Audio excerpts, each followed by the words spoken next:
Last week, a brush fire wreaked havoc across the Mountain Pine Ridge Forest Reserve, leading to a multi-agency relief effort. After days of diligent work fighting the flames, the team was able to extinguish and contain the fire. However, nearly 40% of the forest was affected. Orlando Habet, Minister of Sustainable Development, says that majority of the trees in the affected area will make a recovery. The trees were already starting to seed. They will fall on ground that has a lot of ash now. And so when the rains come, it is expected that there will be a lot of regeneration. Additionally, the Forest Department is preparing through their restoration program to put down seeds to produce seedlings for restoration activities so as to plant pine trees in those areas that do not take naturally from the regeneration. And also the concessionaires for the long-term forest concessions also are involved in producing seedlings through their nurseries, and they will also be assisting in replanting. While reports are optimistic for the Mountain Pine Ridge, down in southern Belize, the number of people and farmland affected by the fires continues to grow. The Minister of Disaster Risk Management spoke on the severity of the matter. As we speak right now, the jungle continues to burn down south in Toledo. Last night there were some threats for Silver Creek. Up in the Mountain Pine Ridge, the fire continues to rage. As much as 34,000 acres of pine ridge has burnt.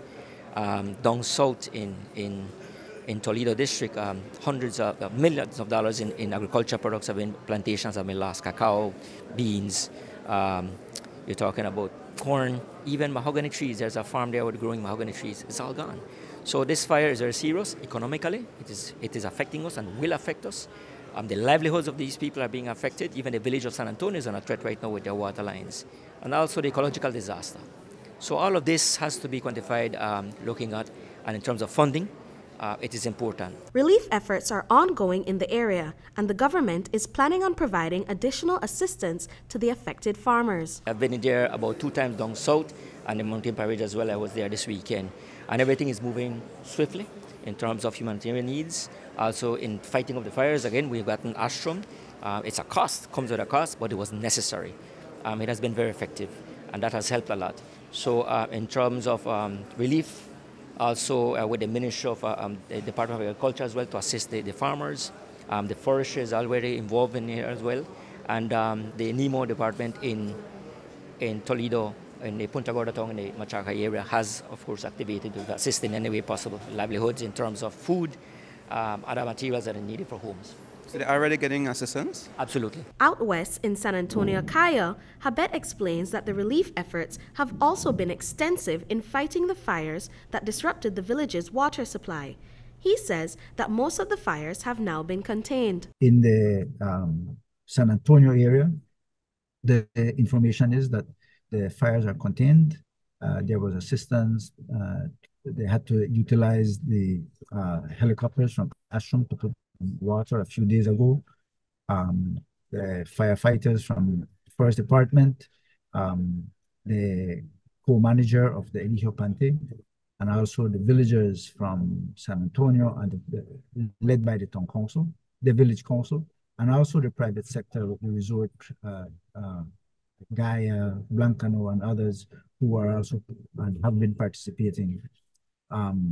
We are thankful for all those who have participated, who have contributed, and we understand that today the private sector was even lending some assistance in terms of masks and providing other drinks, Powerade, and stuff like that, Gatorade for the fighters who get dehydrated. So a lot of the fire in that area has now been contained, most of it. Additionally, on Monday, the team at the Alton Hall archaeological site discovered a brush fire near the temples. The past 2 days have been spent containing the flames that increased on Tuesday evening.